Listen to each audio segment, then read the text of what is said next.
All right, let's go ahead and get started. We need all the time we can get to cover what we need to get. We're covering a lot of stuff and everything, but Bible geography. And the point we made last week, and I think it's important, I don't know that you could teach American history if you didn't have a map of America.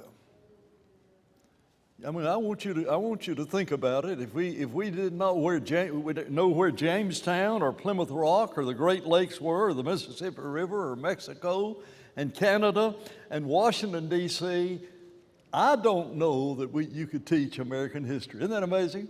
History is tied to a map. Now, here's the problem. Look at that next slide. How would you like to look at a map from 430 B.C.? 450 B.C., I believe, is the date. That's Herodotus' map of the ancient world. I don't know if you can see up there and everything, but he got the Mediterranean Sea. He doesn't get that. He doesn't miss the Mediterranean. You see the Mediterranean Sea. There it is, right there. He's even got this exit over here to the edge of the earth. You get 3 miles beyond that, and you'll fall off the edge of the earth.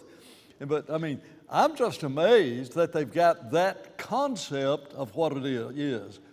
He gets Egypt pretty good, but he calls it Libya. You see the word Libya on the map. I don't know how well we can see that. I found it real interesting down here. He's got, there's Australia, and isn't that Ethiopia? Doesn't that look like the word Ethiopia? That's a map of the world. How would you like to be reading the Bible and that's what you've got? How blessed are you to have what we have? And that's really what this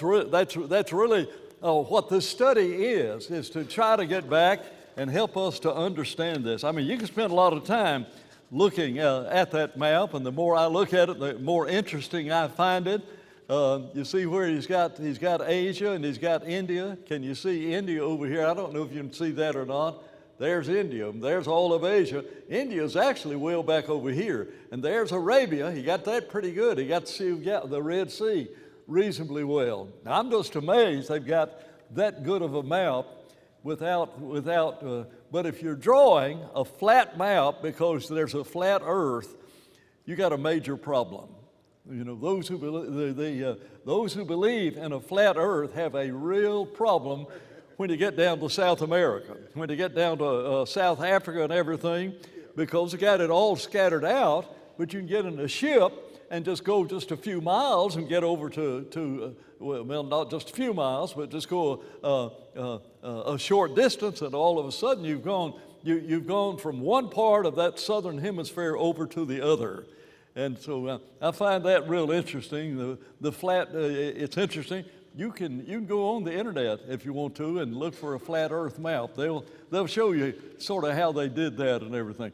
But if the earth is flat, that's what you begin. You got to get it all so that it is all connected. Of course, you don't have America, you don't have the Western Hemisphere there at all, but you do get as far as India in relationship to that.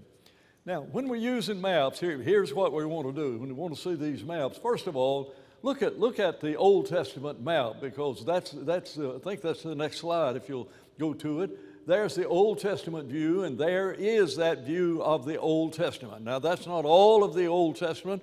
There's places mentioned in the Old Testament that are not on this map. For example, Jonah was going to go to Tarshish.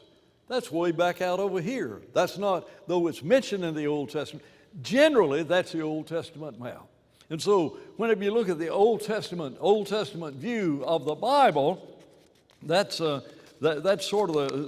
is sort of the concept that you have of that. Let me add see that little red arrow up there? That's my marker. When I'm looking at a map, and you can decide yourself when you go from one map in the back of your Bible to the next map of the Bible, you ever get lost? That's where I pick. I put that red marker there. I know the Mediterranean Sea. Now, all of a sudden, I've got over here, and I got to get Italy on this, and I've got to get Jerusalem on this. I've got to get all of these things. So I sort of put a marker up there, and so whenever I get that close-up picture of Palestine, Well, where's the red marker? Well, it's not even on this map. There's not enough room to put it here on this map, but that is an Old Testament view of it. Now, look at the next slide. You've got the New Testament view of the world. And when you get a New Testament view of the world, all of a sudden, we have forgotten about India. We've forgotten about all of that other place and forgotten about Babylon, forgot about Ur of the Chaldees. Why? Because the camera has moved farther west. And so whenever you get to the New Testament, you're dealing with it's the same map. And did I put a marker on this one also? I don't know if I put it. Yeah, there's the marker there. There's my marker there, a little red dot. I don't know if you can see it or not, that red arrow. I sort of just put that in my brain. I put that just so I can make sure I've got it oriented just right, and I know exactly what I'm looking like. And you know, if I had been to Belgium and where did you guys go? You know, you don't know how jealous I were of that trip that you made. Aren't you glad you had a map to get over there? And aren't you glad the pilot had a good map to get over there? I'm glad you had it's good to have you back, though. That's really, really good. And so if you want to know all about Belgium or wherever they all went, they've only got, what has it got, 1,500 slides or something like that, photos of it or something like that. And so they'd be glad to sit down with you at any time and share their 1,500 slides with you. Great to have you guys back. Anyway, off topic, but back on topic, and that is the New Testament view is different. Now you've got Paul's missionary journeys. Now you've got the spread of the church. Now, does the church spread back over in the other place? Yes. You know, Paul goes into Saudi Arabia, and Saudi Arabia is barely shown on this map, and yet that's where Saul went. And the Bible talks about Peter being in Babylon. When Peter writes 1 Peter, he didn't write 1 Timothy. When Peter writes 1 Peter, he's in Babylon. That's not on this map. So there are New Testament places here. And in a historical way, there are a lot of New Testament places. And then you've got this third view of it, and that is the zoomed view of it. And the zoom is where you just focus in. And so you see the rectangle that's there marked in red. When you look at the maps in the back of your Bible, that's what you'll see. That's Palestine. That's the life of Jesus. That's the first couple of 3 chapters of the book of Acts. That's the New Testament view. Now, the problem is when I get to this map, my marker doesn't work because I don't have that little corner of the Mediterranean Sea. Guess what I do have? And that is, I don't have it on this map, but I've got the Sea of Galilee and the Jordan River and the Dead Sea. And so that becomes my marker also when I'm zooming in and looking at all of these maps. I know where those are and everything, though there they are. They got put on the map there. I'm glad they got on here because now we got a zoom and you see where the Jordan River just popped up there and the Sea of Galilee and the Dead Sea. That's my New Testament marker. Now, there's a zoom map of Mount Sinai. Where is Mount Sinai? How would you know where it was? Well, we know where it was. But sometimes when you look at the back of your Bible, that's all you'll have. It's just that it is this little triangular down here. That is really a good marker. If you see that triangle, there's Mount Sinai right down in that spot there. And we'll talk about that a little bit more when we get a little bit farther over in this study of Bible geography. We failed to say geographo. Geography. You hear geographo? Graphite? You know, you draw sometimes you'll draw a graft. Geo is the word, is the earth, geology and things of that nature. And so what this study is, it is a drawing of maps. Bible, map drawing. Bible. Now, fortunately, you know, we're not in Herodotus' day. Wouldn't you like to have been in 400 BC and had to teach a lesson on Bible geography using Herodotus' map? You know, you couldn't find it. It would just mean nothing to you. And aren't you glad we live at a time where if I say the Jordan River, you know where it is. If you don't know where it is, you know a lot of the events that are involved there, and the Sea of Galilee and the Dead Sea, the Mediterranean Sea. You've heard all of those terms and everything. And once you can look at it, and I'm more a visual learner than I am a reading learner. You let me get a picture of it, and I draw pictures in my head all the time to remember things of that nature, just to try to remember things, and that helps me. And if you're smart enough, you don't have to put your little red marker. God bless you. I don't know how you do it, but you know, you're either a whole lot smarter than I am or not as smart as I am. I know where my red dot is, and you won't understand why it's there on the map. And so you've got this zoomed area of Mount Sinai. And so look at the next slide, and there is the close-up of it. You see there? There's the Dead Sea. Here's that Red Sea. Now the Red Sea actually is all of this down here. All of this is the Red Sea. In fact, the Red Sea, Africa's right down here in this area, so the Red Sea is that body of water that is just right here. But we call that the Red Sea. Why? That's where they crossed over, and that is the Red Sea. In a modern map, right up there at the top part of the Red Sea, you'd have the Gulf of Suez. The Gulf of Suez allowed ships, instead of having to sail all the way down to South Africa, southern part of Africa, and then come all the way back up to Europe. Those ships could just, whenever they got to that part of, to the east coast there of Africa, could just shoot right up the Red Sea and then be in the Mediterranean, and then they're in the European countries. So it was a massive thing that was done when they made the Suez Canal. But I've got Egypt on there, and you know Moses, and you know they crossed the Red Sea, and that's another study. I'm not sure how detailed we'll get into the crossing of the Red Sea of this part of the life of Moses, but all of these. This is the book of Exodus. They're down to the land of Egypt. How do we know that? Well, the book of Genesis gets the descendants of Abraham, Isaac, and Jacob down into the land of Egypt. They're there 430 years, and then they immediately come out. Now then, where's the Garden of Eden? Well, I love the question marks because nobody knows. Nobody knows where it was. You know, if somebody were to find that, it wouldn't be a month before Disney's got over there and putting a game park there so that you could come and pay them, $200 to see the ruins of the Garden of Eden. It's not there. Well, why can't you find it? Don't you have a garden that you've neglected? If you neglect your lawn and everything and all your shrubs and everything, how long you have to neglect them until they cover up your house? You understand what I'm talking about?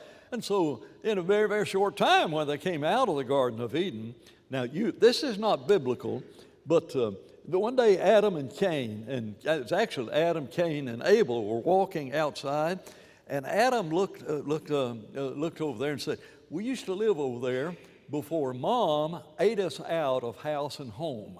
So that's what happened. The sin of the garden, they ate of the forbidden fruit, and so they were there. Now was there a flaming angel with a sword or an angel with a flaming sword? You'd be amazed how crooked I got that in my brain, and I really have to stop and think of my picture, because I had a flaming angel with a sword. I don't know what a flaming angel looks like, but I think it's when I'm in the fifth year class, or I hope not, the 5-year-old class in Sunday school, and I heard an angel flaming with a sword or something, and so I just put it all together and stirred it in there wrong, and I have trouble not saying there was a flaming angel with a sword to keep them from getting back in it. It's gone. And the flood comes, and the flood destroys all of it, and the flood changes, in some respect, 2 rivers that are mentioned in the book of Genesis. One is the Euphrates River. If you'll sort of recognize that can become a marker to you. All up and down the Euphrates River, there are nations, and we begin talking about Babylon, and we talk about Assyria. Where are those places? If you'll tie them to the Euphrates River. And so, but it's mentioned in the book of Genesis. Now, we talked last week about Genesis says there was a river that came out of the Garden of Eden, and it became 4 rivers. And 2 of those rivers were the Tigris and the Euphrates, and then there's another river that goes down to the land of Egypt. Where is there a river anywhere on there that goes down to the land of Egypt? Well, why can't you not find it? Can we talk about the flood, when the whole foundation for the earth was upset and destroyed and everything? And can you imagine geography of the floods that we've seen in America? That flood out in Texas has changed the geography of that river, and it did. How long did it take to do it? You understand? Didn't change it that much, but I think it's just interesting how just normal kind of erosion and everything changes and everything.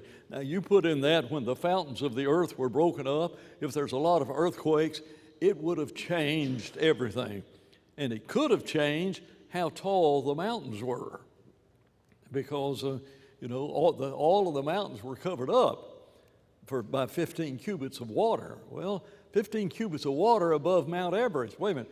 How do you know how high Mount Everest was at that time?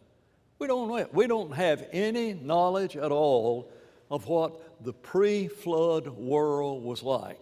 We got a divine record that says there's a river there named Tigris and the river named Euphrates.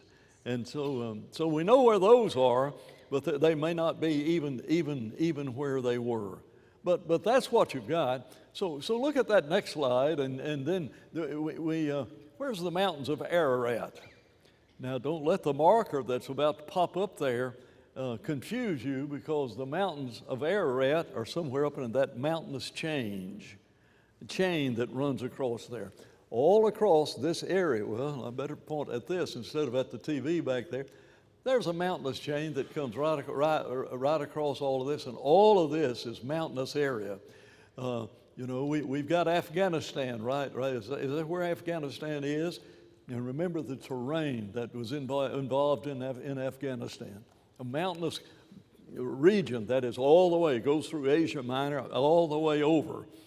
Well, the ark did not land on Mount singular, Ararat, but on the mountains, plural, mountains of Ararat. And so that's the ark. If it's not decayed, it's probably over there somewhere. Hasn't been found yet, though I think I told you last week of being able to touch a piece of Noah's Ark. When I was in Birmingham, there was the wife of one of she was Greek, and her dad had or maybe he was Turkish, was part of funding and a going over there to try to find the ark, and they came back with a piece of it. And it was in plexiglass, but thankfully somebody drilled a little hole in the side of that plexiglass, and I stuck my finger in and I touched a part of the ark.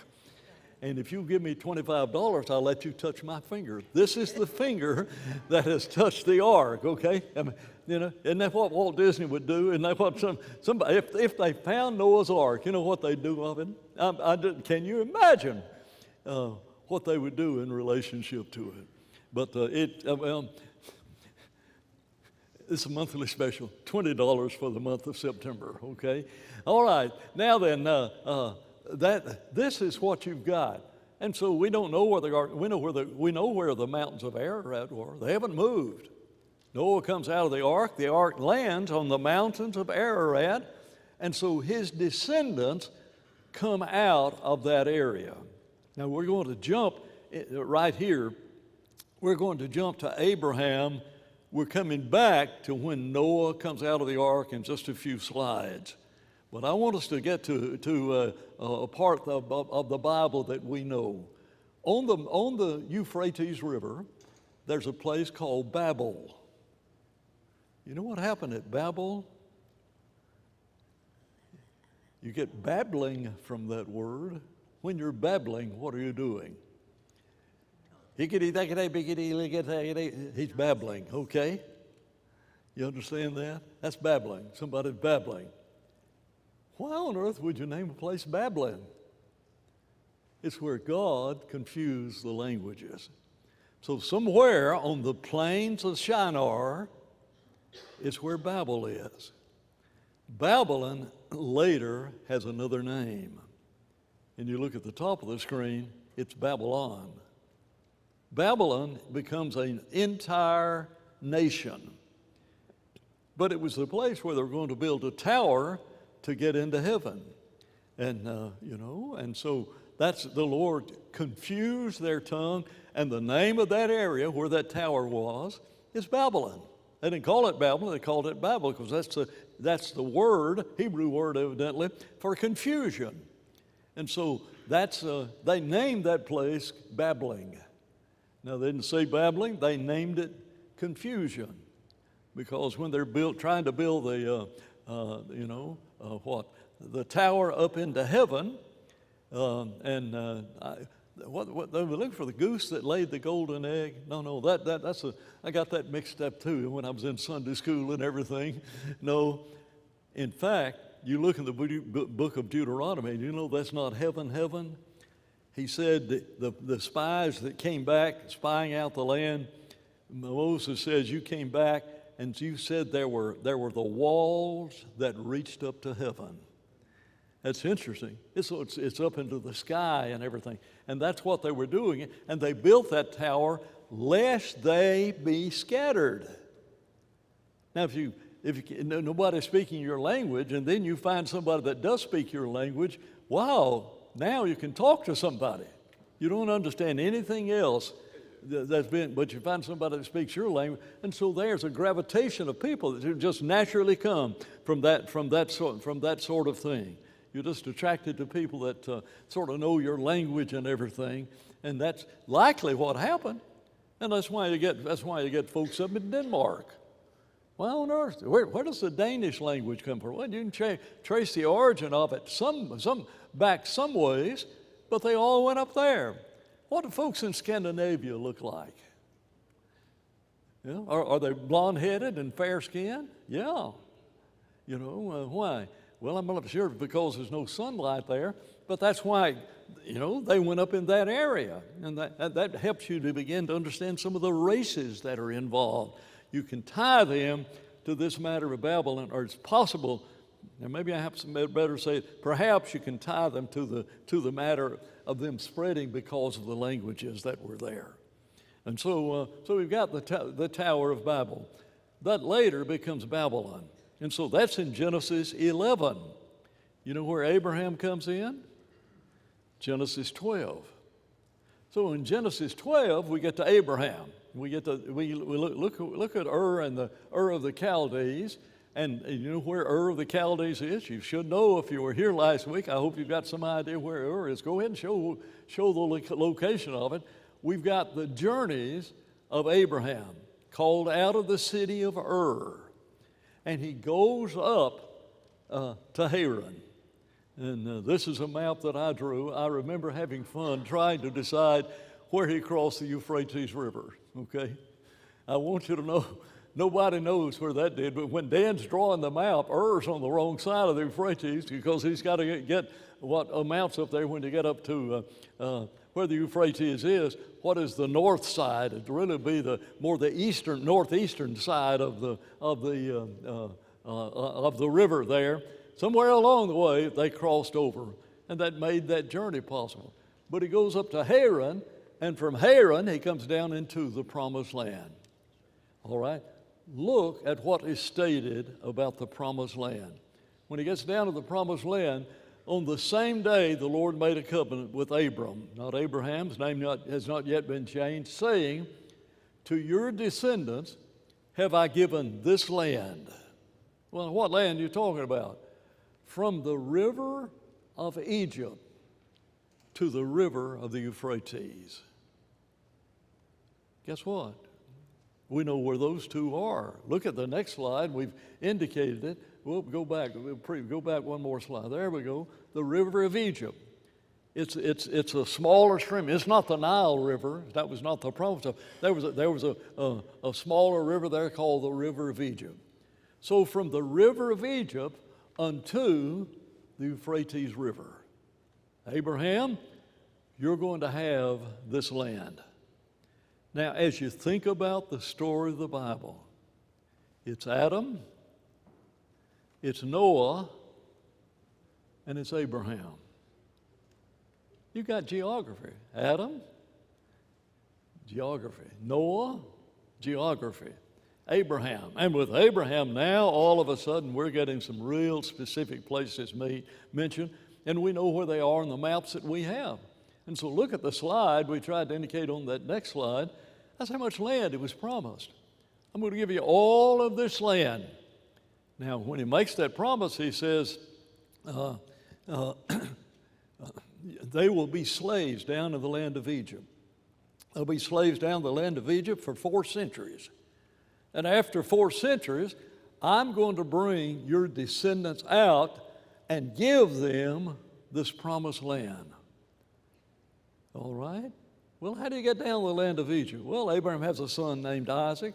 Who has a son named Jacob? Jacob has a son named Joseph. How do the descendants of Abraham, Isaac, and Jacob get down to the land of Egypt? We know where the land of Egypt is. Now, how do they get from this place up here that was the land promised by God, who cannot lie, how do they get up from here, and then how do they get back? Well, you've got Adam, Noah, Abraham, you've got Jacob, and you've got Joseph. That's how they get back. You've got Joseph, you've got Moses. And so in my simple mind of trying to outline the Old Testament, it is Adam, Noah, Abraham. It's characters. I could talk about, the creation, and some way I could talk about pre-flood. I could talk about the flood. I could talk post-flood. And the outline that oftentimes is used is a 15-word outline. I'm sorry, my brain's not big enough to get 15 words in it and everything. You know what I can get? Adam, Noah, Abraham. You know how I remember that? What does A-N-A spell? If you can't spell good, you know anybody named A-N-A? Yeah. I remember on 36th Street, I was teaching this over there, and I said, now, and you could say retarded on 36th Street. That word was a pretty good word over there. I remember saying, now, if you're retarded, you can spell your name Anna. Or, if your name's Anna, you can spell it A-N-A. Was it Steve Ellis? Yes, that's the name. You remember what his wife's name was? Anna. Funny, I should remember that. Guess how Anna spelled her name? And so I'm standing up. If you're retarded, you can spell your name Anna, A-N-A. That's just the way Dan remembers it. I put it in there crooked, and I've got it. A-N-A, Adam, Noah, Abraham. That's Bible geography. We're studying Bible geography, but if I know Adam, I know Noah, I know Abraham. And then I said Jacob and Joseph. My Anna is from Sweden, and she can't spell at all. Her name is Anna Jaja. That may sound insanely crazy to you, but I love my way of remembering better than your way of forgetting it, okay? Adam, Noah, Abraham, Jacob, and I just told you the story of the book of Genesis. It's all geographical. It's all geography. And you tie it to people, to Adam, to Noah, to Abraham, to Jacob, so when you get to Joseph. And you get Joseph, get them down to the land of Egypt. How do they get out? You know how they get out. Who leads them out? You don't tell me a name? Moses. Who takes Moses' place? Joshua. When Joshua dies and they're in the promised land, what kind of government do they have? Judges. Then after a while, they have kings. That's the story of the Bible. And a part of this comes from being overseas and trying to deal with people that could not remember the Bible at all, and people in Fiji who did not speak English. It was a common language, but it was not their native language. And so you could talk about that and give them this outline of the Bible. And if you get Adam, Noah, Abraham, Jacob, and Joseph, and Moses, and Joshua, and if you get to the end of Joshua, get to the end of Moses, you've covered 5 books of the Bible in 6 words. Adam, Noah, Abraham, Jacob, Joseph, and Moses. That's the first 5 books of the Bible. Now, I got Moses down to Mount Sinai, and I got to deal with the Exodus, I got to deal with all of that's in there. It's all tied to a character.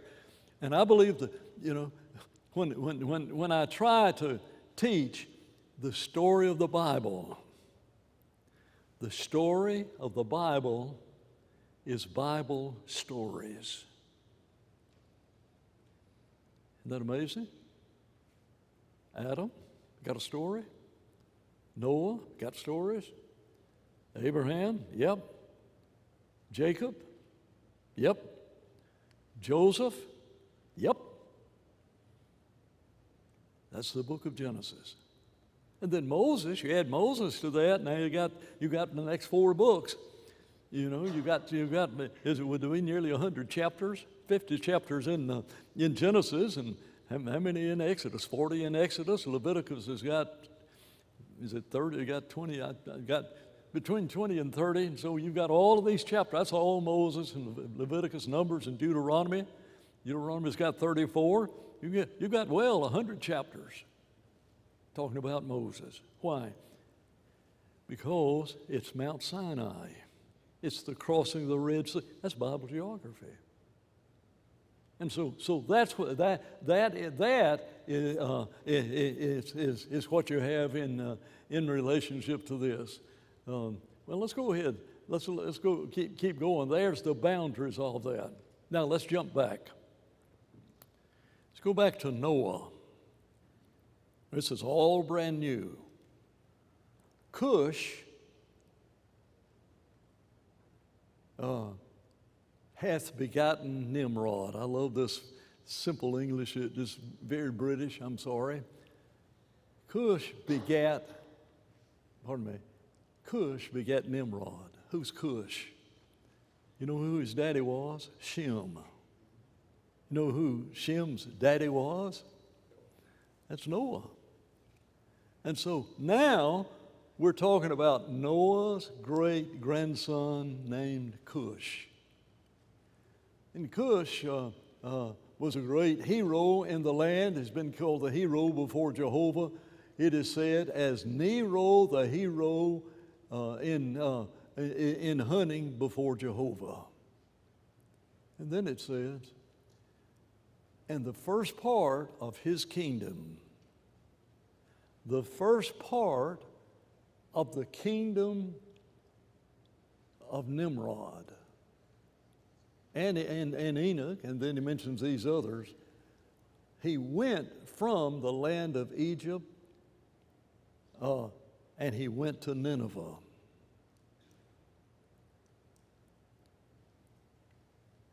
And then he says, Nineveh is in that land down there. And then he says, and he went out to Asher.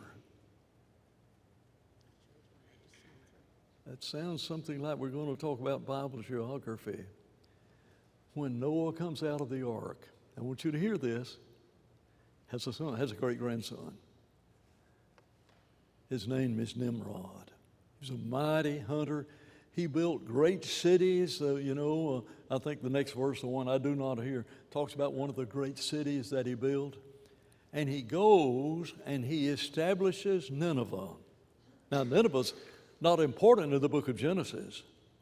And Assyria is not important in the book of Genesis. But I thank God that I know what descendants of Noah went, at least one descendant of Noah went, and established a city called Nineveh. And it's in the land of Asher, Assyria. Now let's move all of that, and let's look at that next slide. There it is. There is Nineveh. What do you know about Nineveh? They have a good preacher there in Nineveh. Was he a pretty good preacher? You know You remember the preacher, the Lord says, go to Nineveh and preach? Yes. Yeah. Jonah. And he went there and he converted the whole city, including the oxen. Because the king said, we've got a prophet of God here, and he has said, God has said, this city is going to be destroyed. He didn't say repent or this city will be destroyed. You got 40 days, and then the gods, get out of Dodge. Almost that concept. In 40 days, this place is going to be destroyed. Now, it is interesting that the Bible says Jonah was a sign to Nineveh. Guys, you got to read it closely. When you think of signs, what do you think of? Miraculous, don't you? Signs and wonders, these signs shall follow them that believe. Noah was a sign. It wasn't to say he was a preacher. Noah was a sign to Nineveh. And I've looked at that and looked at that, and all of a sudden there are these guys that throw him overboard, and then he's on the shore, and they come back to port and tell everybody what's happened and everything, and they said, well, I saw that guy. You understand? I made that part up, and but there was a reason when Noah gets to Nineveh. He was a sign, not a preacher. Jonah was a sign. What do you think you'd smell like or look like if you'd been to the belly of the whale for 3 days and 3 nights? Where you been, Jonah? I tried to run away from God. God told me to come to Nineveh. I didn't want to come to Nineveh, and I'm here, and I am a sign. Now, you can decide if he was a sign because of what he looked like because he'd been in the belly of the whale. That's the only connection I can get. If you can get the connection to me, you let me know. But he was a sign, something special to the city of Nineveh, and they all repented at the preaching of Jonah. And you learn something about God whenever they said, if we repent, maybe God will change his mind. That's Nineveh. But Nineveh is the capital city of a land that we shall find over and over in the rest of the Bible, Assyria. Where'd that come from? Noah's great-grandson, Nimrod. Cush is his grandson, he's Shem's son. And here we've got Cush, and then we've got Nimrod. And he was a great hunter, and he goes and establishes Assyria. Now look at the map. We've added to Assyria, Syria. Guys, you got to stick this in your head. You got to see that's two different places. Yeah, but they sound like, yep, they sure do, but they're not alike. There is Assyria, and there is Syria. Now, where's this going to come in? Where's Syria going to come in later in the? I want you to know where it comes in. I want you to know where Assyria comes into the Bible. It's shortly after Noah. When his great-grandson Nimrod goes up there, he goes up to Assyria, and he builds Nineveh. That's a geographical area. Now, there's a companion land up there called Syria. When Solomon dies and the kingdom is divided, who destroys that northern kingdom? Assyria. It is Assyria. Now we're jumping, man, we're from Noah all the way over through the period of the Judges, 400 years, and the 430 years down in the land of Egypt. I mean, we've really come a long way from Nimrod's day. Several, whoa, is that a bell? Where'd this time's going? Okay, let's try to get some more. There's another place we need to put on this map right now.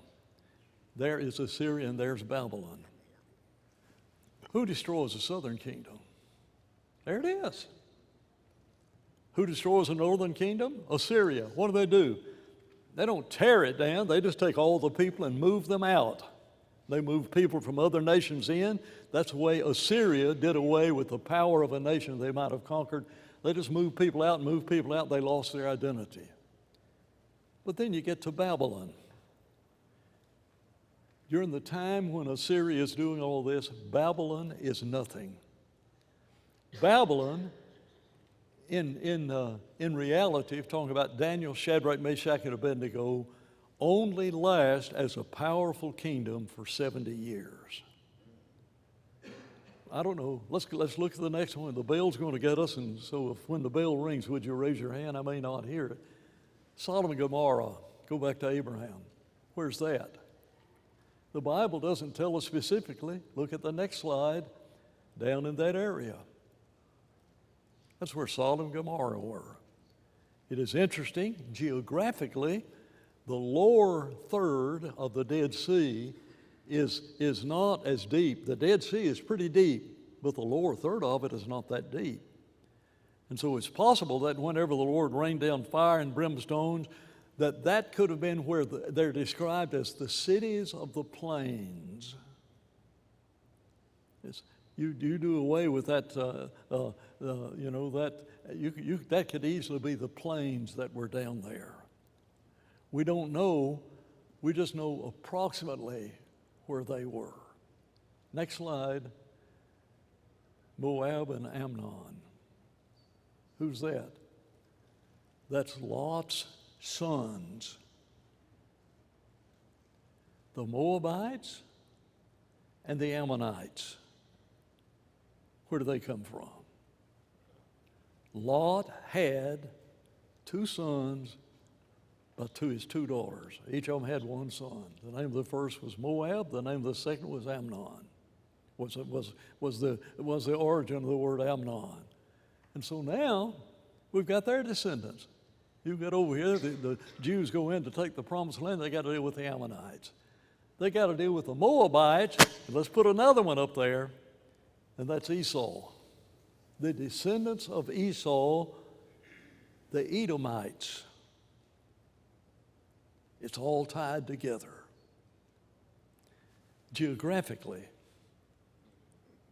you can learn the Bible. People are introduced, and you never even think about it. You never think about Saul being the Edomites at all, but the Edomites are mentioned all the way through the prophets and everything. Well, that's close enough for 5 minutes. I guess we can go ahead and end, but I just can't believe where all the time went. Adam, Noah, Abraham, Jacob, and Joseph. Moses, Joshua.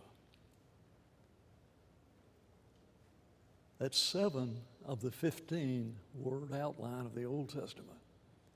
What's after the book of Joshua? Judges. And if you halfway know what's after the book of Judges, if you halfway know after the book of Joshua, if you halfway know what the other one is, you're more than, if you know that it's Joshua, you're more than halfway. You've almost got a passing grade. And when I was in school, I thought passing grade was good enough. My parents never thought that, but I thought that was pretty good if I'd get a D-. That's it. You are dismissed. Thank you very much.